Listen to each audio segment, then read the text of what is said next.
Hello everybody. Today looks like we are having a Chevy day on the channel, because look at this. Got this Chevy Camaro SS. I'm not exactly sure what year it is.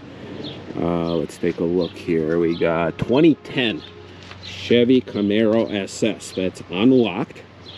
I myself, I am driving this Chevy Spark, so this is my rental car for the week. I'm going to be heading out to my job. I'm going to be driving this, so this is going to be interesting. I don't know which order I'm going to be posting videos on that. You guys will probably see this later. And then we have a Chevy Cobalt here, which is locked. But it's kind of interesting how all the little Chevy. Well, speaking of little Chevys, there you go.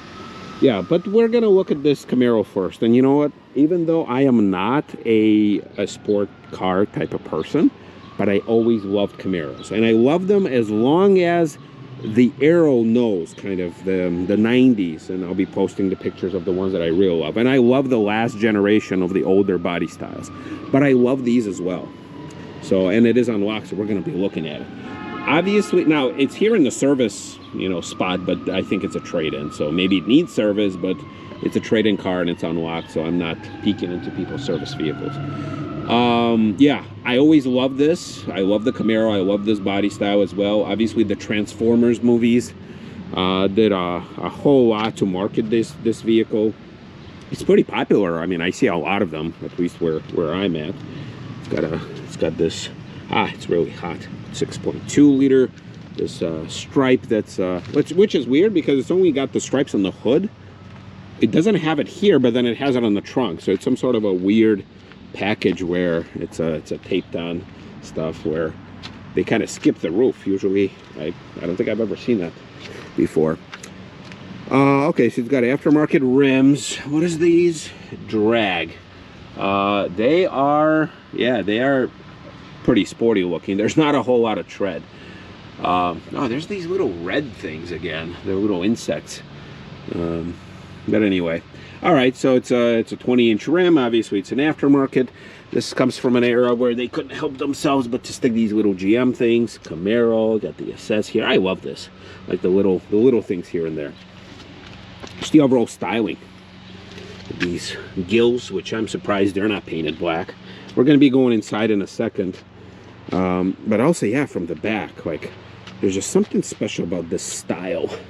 You got the blacked out Chevy bow tie, got the SS.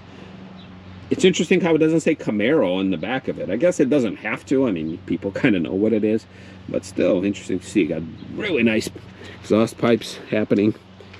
I think got the tint. I'm not sure if it's a factory tint or not. Probably not. But yeah, the back window, you can't even see anything.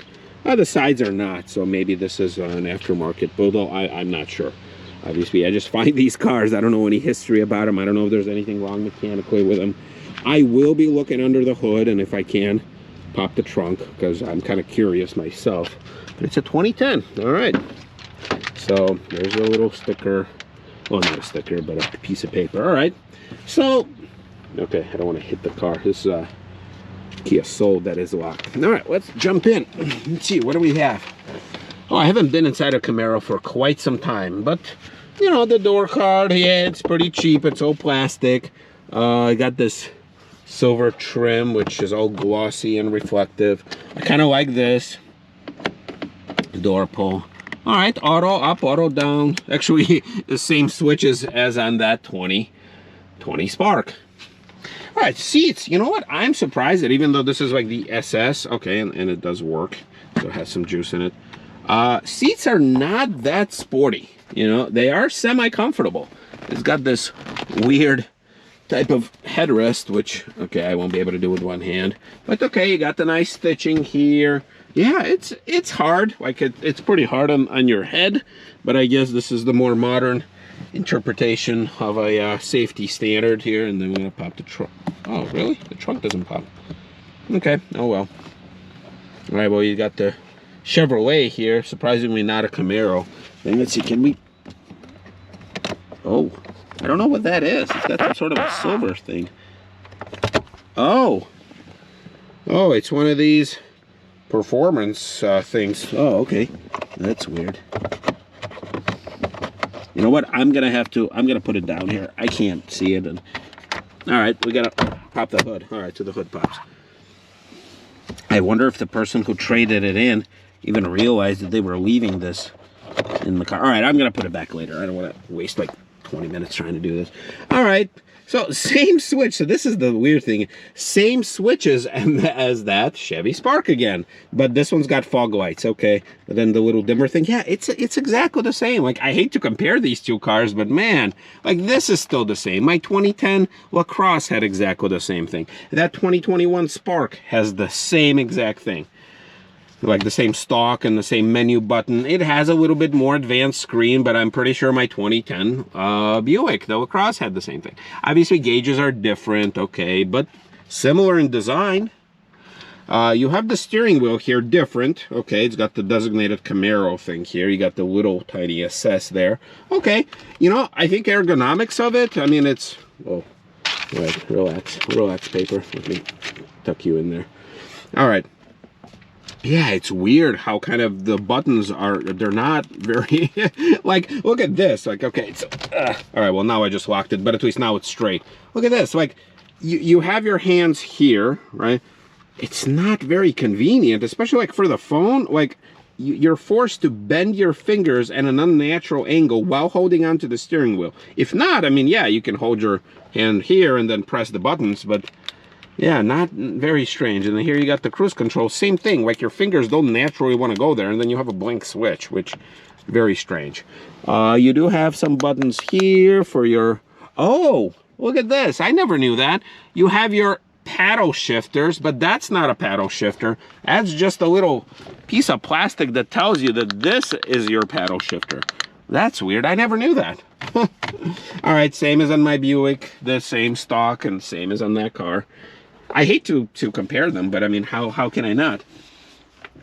Let's see, no accessory mode here. Oh, accessory mode. 7381. All right, that's interesting. And then something in the climate control started. I think the vents started to opening up. Yeah, I mean, this is really cheap, and I understand people don't buy these things because of their luxurious nature. Sorry, I'm jumping around, but then I saw this tiny little visor here with a tiny little mirror, and I wanted to show you this. Okay, well, at least it's on both sides. Yeah. Huh, okay, it's nice how it comes on, but it's only in the middle. You don't get it on here. And then you have a blank switch for where the sunroof would be right there. But then you do have HomeLink here. Okay, anyway, so the radio, yeah, it's pretty cheap. I know that these things, you could have got them with, I think, you know what, I'm trying to think, can you get these with nav back then? Huh, then look at this. I don't know, you see, I don't know, I can't even answer my own question. Maybe I need to look at the picture. Look at the eject button here. You move the entire thing, like it pulls out of here. Wow, I never knew that. You have your lock and unlock. You have a tiny little hazard, which is a hazard lights, which is weird. It doesn't click. All right, I do love these gauges. Yeah, these gauges are nice. Little shifter there, kind of a trigger happy. You have your power switch, and then you have power port, and then you have your traction control button here. All right, shifter. I think they could have made this a little more special. Cup holders. All right, looks like your lockout key for rims, and then you have another power port here. Okay, and surprising, you don't have a wire, like a cord pass through here, so if you plug something in there, you kind of have to leave it hanging. All right, I'm not climbing back there, but obviously there's no real room. No sunroof here. Okay, we're gonna turn it off. Heated seats. Okay, that's nice. And then you have this, the fan controls here, and then the temperature, and then have your tiny little buttons here for your climate control. But hey, it's got heated seats. It's got all your zones. You have your fan and your temp, and then your max AC here. So yeah, I do like it. How you kind of sit in a little bunker. You have little speakers there. It's nice. I don't know why the trunk doesn't want to open. I mean, oh, well, you know what? Now it does. I had to kind of hold it. Yeah, I mean, the trunk is tiny, but you get a net, so that's nice. And let's see, do you get a spare tire? If I can get in there. You know what? It's got one of these. Yeah, the fact that it has some sort of a bolt-on thing, yeah, you probably do get a spare tire. And I like how the hinges are kind of on the outside, so you get to maximize the room. But plus you have this, so if you ever get captured in a Camaro, you can escape. Tiny little spoiler here. Everything is nice. I mean, I like this car. I would not object to having it, or at least driving it, or maybe, oh, maybe renting it. Maybe one day I'll get like a free upgrade or something. I don't know though if Enterprise or anybody rents these out still. All right, I don't know horsepower or anything like that, but I'll be posting it on the screen. But yeah, I mean, it looks very nice. You got Chevrolet. You have probably the batteries in the trunk, so you have a positive terminal there, your coolant, air filter there, okay, washer fluid, your fuses, oil. I mean, it's very clean. I don't know how many miles it has. It didn't say. But okay, you got, it is really hot. So, all right, so we've looked at this. I mean, I love it. I absolutely love it. And then the Cobalt. The Cobalt is locked. I can't really get inside. But, you know, I never understood why did they change the Cavalier to a Cobalt? Because the cars themselves, they're pretty similar. I mean, they really are. This is a two-door, because, you know, I had a red two-door 97 Cavalier. The whole outline of the car is kind of the same. I like what they did with the rear lights, kind of Impala-ish, Corvette-ish looking. But everything else, I mean, it was a cheap car before, it was a cheap car after. The interior is just as uninspiring as it was before. But you did get a tachometer, you know, at the later years with its redesign. Yep, the GM. So, yeah, maybe just change the name, but as far as the look, I mean, I might even like the Cobalt less than I did the Cavalier. So, all right, well, there you go. So there's a Camaro. I don't think there's anything else worth looking. I might have even filmed this Lexus before. You see, I don't even remember. Oh, well, nope, I did not, because it is locked. So it's a 2005. Looks like something very strange happened to this other side of the dash, and looks like there's something. Okay, who uses Gorilla Glue to glue their grill? Look, this is a clear sign of Gorilla Glue. Really? Like, who does that? Well, apparently this person did. The owner of this. Yeah, something happened to the dash where they taped everything with some sort of a weird white tape. Yeah, it's locked. So, yeah, not a whole lot to see here. Okay, everybody. And pretty bad headlights. So, all right, everybody. We'll see you next time.